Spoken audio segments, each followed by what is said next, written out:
So we're now into functions, and the first video I want to talk about what functions are, some examples of going through functions, and finally we're going to go through composition of functions.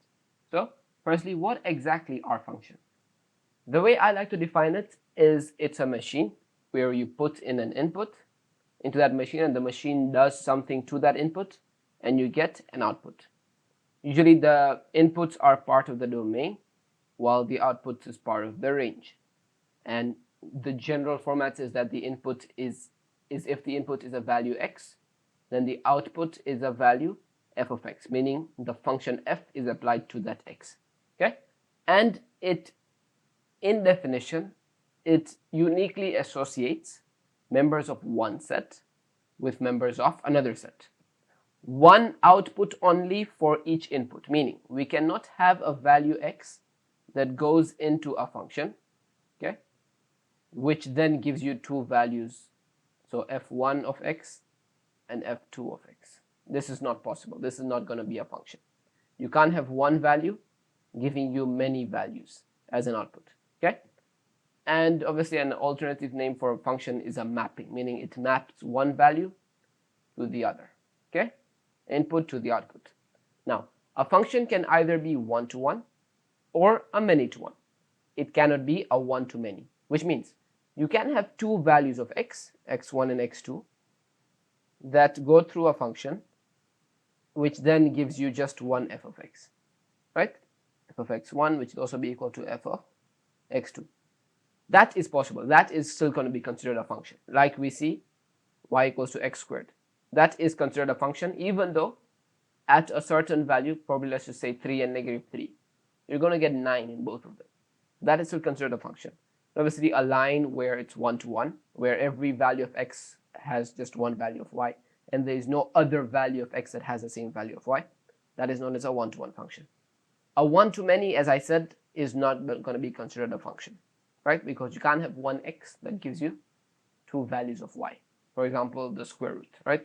So if I square root 9, I can get positive 3 and negative 3. So the square root of 9 in itself is not going to be a function. But if I add a restriction like a positive or a negative, right?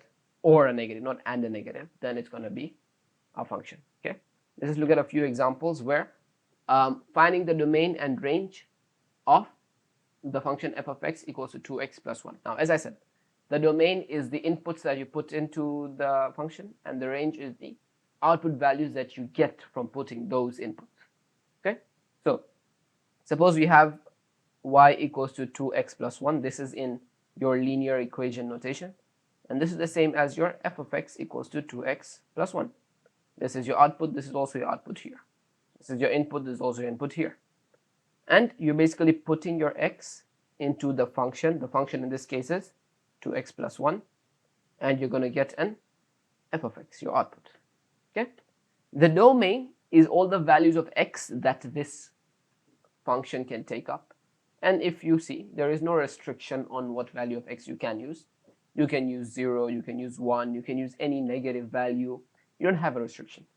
Therefore, your domain will be any value of x you can use, right? So you have x, which you say is an element of the real, meaning you can use any value for x, right? And every value is going to be in the domain of this function. So the domain of this function is x is an element of R. The range, on the other hand, again, if you look at the way the graph goes, the graph is going somewhat like this, right? And it's a line which goes on forever on both ends. It can take up any value on the x-axis, meaning the inputs, and you can also take any value on the y-axis. Obviously, this goes on forever, this goes on forever here as well. That means the range is anything from negative infinity up to infinity. And that's going to be your range. So that means your f of x, or you can call it your y, is an element of the reals as well. Or you can say negative infinity is less than or equal to, no, you can't say equal to, because you can't really equal anything to negative infinity, is equal to y, which is to infinity. So y is going to be between infinity and negative infinity. And that's what this just told you. So the domain and range of linear functions is, both of them are going to be part of the reals. Okay. Then we go on to the next, and we look at a quadratic function. So quadratic function is slightly, I mean, it's almost the same thing, but the range is different for it. So again, the domain is any values of x that you can put into this function. And again, if you put in any value, you're not going to get nothing out of it, right? You're going to get something out of any value of x that you put in. If you put in 1, 0, you put in negative 500, put in any value of x into this, you're going to get an output, right? So again, the domain in this case will be x, any element of R. That's going to be your domain because you can put any value. For your range, it's slightly different. Now, if you draw this graph, we learned about sketching in the previous section. I'm just going to sketch this graph for you. You're going to get something like this. Remember, to sketch, you need to change it to completing the square. You'll get x minus 1 squared minus 4. And so your vertex here is 1, negative 4. And if you see the y values that you can take up, which obviously we know is the range, the definition of the range, is any value above this. Because any value below this, we don't have a graph, right? But any value above this, we have a value for it, right? And so anything greater than the y value here, which is negative 4, we have an output for it, which means in this case, your range is going to be y, or f of x is going to be greater or equal, because you do include the negative 4 as well, greater or equal to negative 4. That's going to be your range in this case. Okay, hopefully that's clear. So your domain is all the values of x you can take up. Remember, you can take up any value of x because this goes on forever on either side. And your y values are restricted though in this case, because you can't have a value that's lower than negative 4. Okay, and so that's the way you do this one. Next one, sometimes you can get domains that are restricted in the question itself. For example, this function is defined, f of x equals to x minus 3 squared plus 8, for this domain right here. Now, if you were to draw this without any restriction, you would get something like this. So your vertex is at 3, 8, okay? And you have a function going upwards, where this is at 3, 8. And so your domain would be any real number, right? Because you can take up any value of x. And your range would be anything above and including 8, y greater or equal to 8. But now, because of this restriction to the domain that we have been given, so firstly, my domain is now already given, negative 1 less than or equal to x, which is less than 9. So we can draw the graph again, and we're just going to draw the upper part of the graph. And we're going to go from negative 1, including, right? So it's going to make something like this maybe. And then we're going to go to 3, 8 right here. We're going to go up to 9, but not including it, right? And this is the value 9. This is the value negative 1. And this is the value 3 and 8. And with that, we can see exactly what are the values that this function can take up in the range, in the y. Yeah, so remember, the output, meaning the y's, are your range values. The x, which is your domain, are your input values, right? So if you see what y values this can take up, obviously it can take up the vertex, which is 8, and it can take everything above 8 up to but not including when x is equals to 9. So we look at this function and see what is the y value when x equals to 9. We put in 9 into this x, 9 minus 3 squared plus 8. So we are basically checking for f of 9, right? Because we want to see what the y value is here. Here we get 6 squared plus 8, which is 36 plus 8, which is going to be 44. Okay? So this value is 44. This value is 8. We can get any value above 8 and including 8, but it has to be below 44, not including 44, because of this hole here. The reason we have a hole is because 9 is not included, which means our range in this case, y slash f of x, will be greater or equal to 8, because it can be 8 since the vertex, but it's going to be less than 44, not including 44.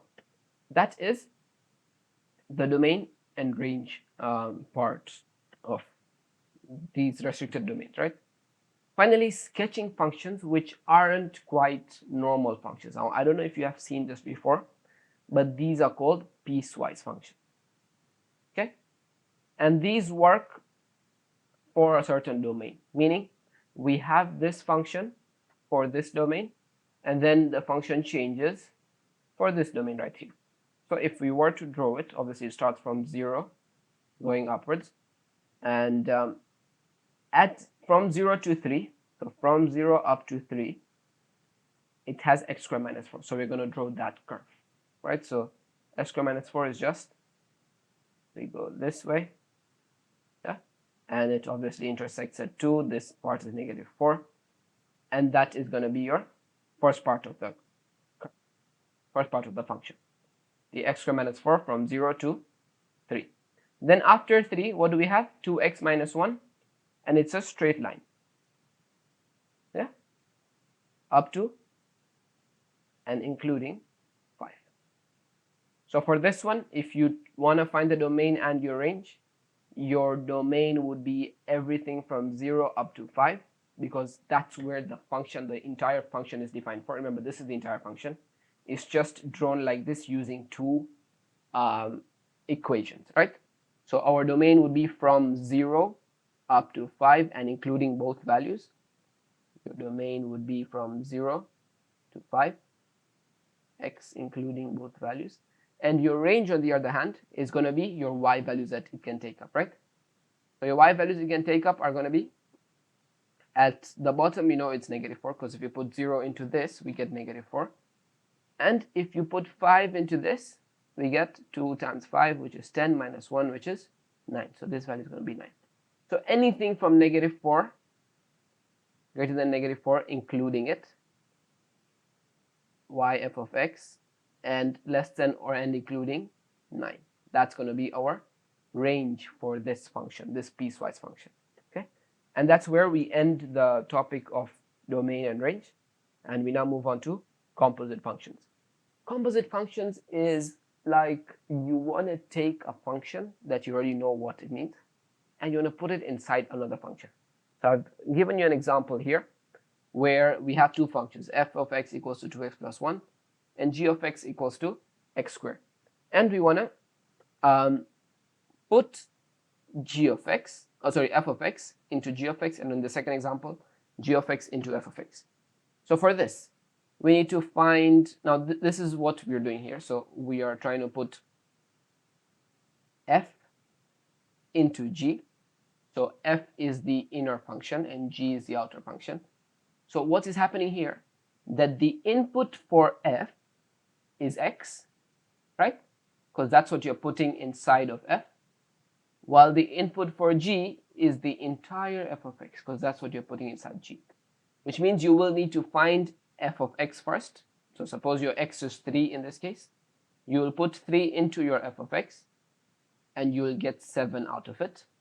Then that 7, which is this thing right here now, is going to be put into g, and that will give you 49. And so g of f of 3 would equal to 49. From the fact that f of 3 is 7, then g of 7 is 49. So this would then be g of 7, then g of 7, which is 49. That's how you go step by step, right? In the other case where we're putting g into f, so we'll first start off by calculating g of 3, which is going to be 3 squared, which is just 9. Then we're going to put 9 into f. So f of 9 is going to be 9 times 2, which is 18, plus 1, which is 19. And that's how we get f of g of 3 is equal to 19. So fg of x means that the function g acts on x first. So x is put into g, and then f will act on the result of that g of x, right? Fg only exists if the range of g is contained within the domain of f. Because remember, now what we're doing is we're putting g into f, the entire g of x into f. So f of g of x. We are putting that g of x into that f. That means we want the range of it, which means the output of this, to be within the domain of this, because the output of the g of x is acting as the input for your f of x, right? And this is a general case that we have where f g of x is not equal to g f of x, as we saw here as well. G f of 3 was 49, while f g of 3 was 19. So they aren't equal in both orders, right? And f of x means you put the function and its output into itself, right? So we're going to look at examples of that now, where this is the first example, where we're told to find f g of 4. Now we have been told already the 4 will act on g first, then the result of that will act on f. So we put in 4 into this g, and remember it's part of the domain because 4 is greater than 2, so we can put it into it. So 2, 4 plus 3 over 4 minus 2. 8 plus 3, 11 over 2, which is 5.5. Then this 5.5 will get put inside f. So f of 5.5, which is going to be 5.5 minus 4 squared minus 1, which is going to be 1.5 squared, which is 2.25 minus 1, which is 1.25.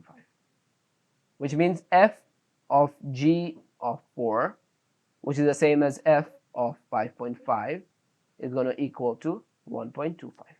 And that's our first example for composite function.